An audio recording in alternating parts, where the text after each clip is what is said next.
لیکن ان 15 کروڑ میں سے جتنے بھی اس وقت سروے ہو رہے ہیں، اوپینین پول کرائے کے جا رہے ہیں، وہ سب یہ بتاتے ہیں کہ 2/3 یعنی 65% سے 70% پاکستانی یقین رکھتا ہے کہ پاکستان کی بہتری کا ذریعہ جو ہے، راستہ جو ہے، وہ آئین کے مطابق پاکستان کے انہوں نے کرنے ہیں۔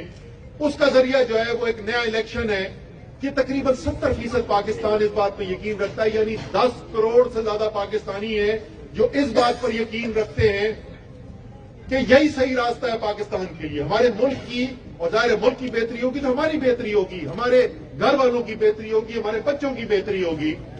یہ 10 کروڑ سے زیادہ لوگ یقین رکھتے ہیں، لیکن ان 10 کروڑ میں سے صرف چند ہزار ہیں جن میں سے لوگ، چند 100 لوگ یہاں پر بیٹھے ہوئے ہیں جو یہ صرف بات پر یقین نہیں رکھتے ہیں۔ وہ کہتے ہیں کیونکہ یہ میری قوم کی بہتری کے لیے ہے تو اس کے لیے میں قربانی بھی دینے کے لیے تیار ہوں۔ جو جس طریقے سے تحریک انصاف کے مرکز کے ساتھ پچھلے 12 مہینے میں سلوک کیا گیا ہے، یہ سیاسی مرکز کے ساتھ سلوک نہیں ہو رہا، یہ جیسے کوئی ملک کے دشمن دہشت گرد ہوتے ہیں، یہ ایسے سلوک کیا جا رہا ہے۔ صرف جیل نہیں بھیجا جا رہا۔ آج میں نے ٹویٹ کی ہے، میں نے کہا ذرا دیکھیں جی، قوم کو پتہ چلنا چاہیے کہ کتنے بڑے بڑے دہشت گرد جو ہیں وہ پولیس نے اٹھائے۔ 14 سال کا بچہ، 15 سال کا بچہ، 17 سال کا بچہ، گھر کے اندر آ کے دروازے توڑ کے ان کو صرف اٹھایا نہیں جا رہا ہے، ان کو مارا جا رہا ہے، تشدد کیا جا رہا ہے، ڈرایا جا رہا ہے، خوف زدہ کیا جا رہا ہے۔ اور کرنے والے شاید یہ نہیں دیکھتے کہ اللہ کی لاٹھی پہ آواز ہوتی ہے۔ یہ آپ کو شاید طاقتور نہ نظر آتے ہوں، لیکن جتنے بڑے بڑے فرعون دنیا میں گزر گئے، جتنے بڑے بڑے فرعون دنیا میں اور پاکستان میں آج بیٹھے ہیں، یہ ایک رائی کی حیثیت نہیں رکھتے اللہ تعالیٰ کے سامنے۔ اور جو ظلم یہ کر رہے ہیں ان کو کوئی شک نہیں ہونا چاہیے۔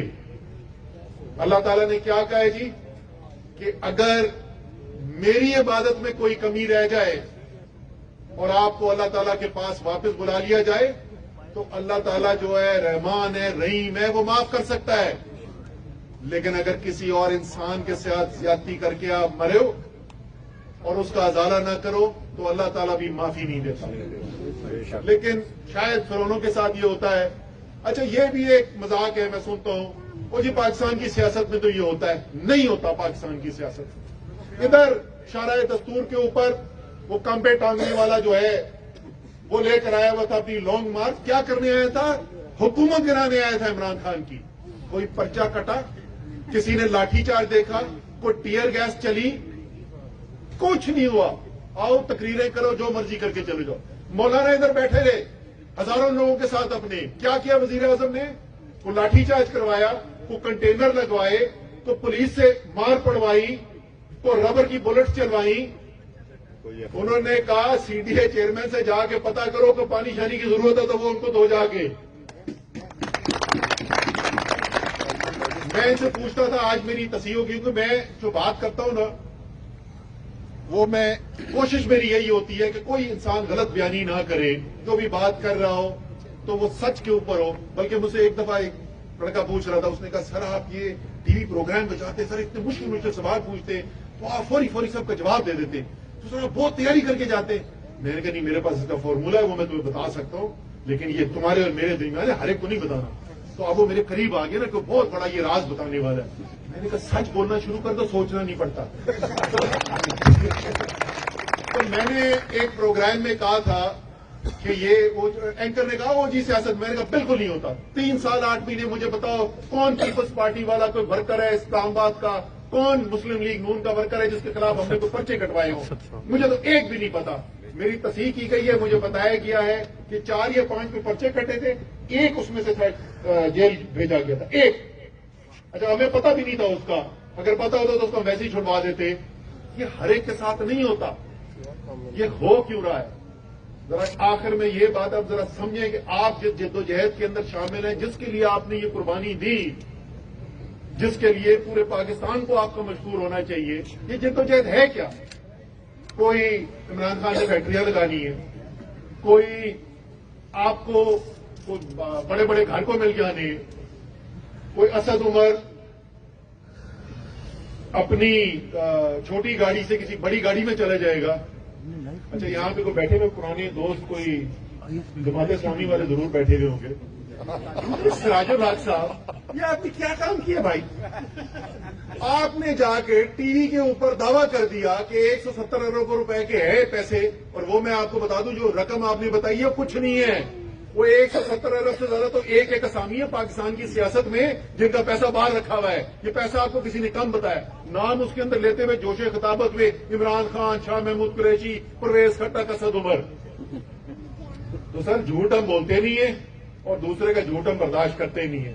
تو آج بابر اعوان صاحب اور عثمان سوادی کدھر ہے؟ یہ بیٹھے ہوئے، ادھر بیٹھے ہوئے، ان کا میں شکریہ ادا کرنا چاہتا ہوں، انہوں نے لیگل نوٹس سرو کر دیا ہے ان کو۔ تو ہمارے تو نہ ملک کے باہر کئی پیسے، نہ ہم نے کوئی جائیدادیں بنانی ہے، نہ آپ یہ کام کرنے کے لیے نکلے، لیکن یہ بدقسمتی سے کہنا پڑتا ہے کہ یہ وہ ملک ہے جو پچھلے، میں اگر اپنی کالج کے زمانے سے دیکھوں تو میرا بڑا شوق تھا، میں world development report world bank کی آتی تھی، اس میں دیکھتے تھے سالانہ دنیا میں باقی کتنی ترقی ہوئی، پاکستان میں کتنی ہوئی۔ پچھلے 30 سال میں، 35 سال 40 سال میں ایک ہی چیز بدلتی ہے، کون سا ملک پاکستان سے آگے چلا گیا۔ یہ بدقسمتی ہے لیکن حقیقت ہے، دنیا سے ایک ایک کر کے ملک آگے چلا جاتا رہا ہے، اور وجہ اس کی یہ ہے کہ اس ملک کا جس کو حکمران ہونا چاہیے، جو اس ملک کے اصل حقیقی مالک ہیں یعنی پاکستان کے عوام، ان کو فیصلے نہیں کرنے دیا جاتے۔ جب پاکستان کے عوام اپنے فیصلے خود کریں گے، کوئی فیصلہ اپنی خرابی کے لیے نہیں کرتا، اپنی بہتری کے لیے کرتا ہے۔ مسئلہ یہ ہے کہ فیصلے چند لوگوں کے ہاتھ میں، وہ اپنی ذاتی تو فائدے کرتے ہیں، وہ اپنی خرابی کے لیے کوئی فیصلہ نہیں کرتے، ان کے سارے فیصلے اپنے لیے بہترین ہوتے ہیں، لیکن ملک کی تباہی ہوتی چلی جا رہی ہے۔ یہ بنیادی جدوجہد ہے جس کے لیے آج عمران خان نے پوری قوم کو کھڑا کر دیا ہے، اور سب کو اپنے حق کا بھی احساس ہے، اور سب اس منزل کے حصول کے لیے جدوجہد بھی کرنے کو تیار ہے۔ کوئی گھر میں بیٹھ کے، کوئی لوگوں کو رائے دے کے، کوئی جلسے کے اندر شرکت کر کے، اور کچھ آپ جیسے عظیم غازی جو آخری حد تک جا کے جیلوں کی صحبت بھی برداشت کرنے کو تیار ہے۔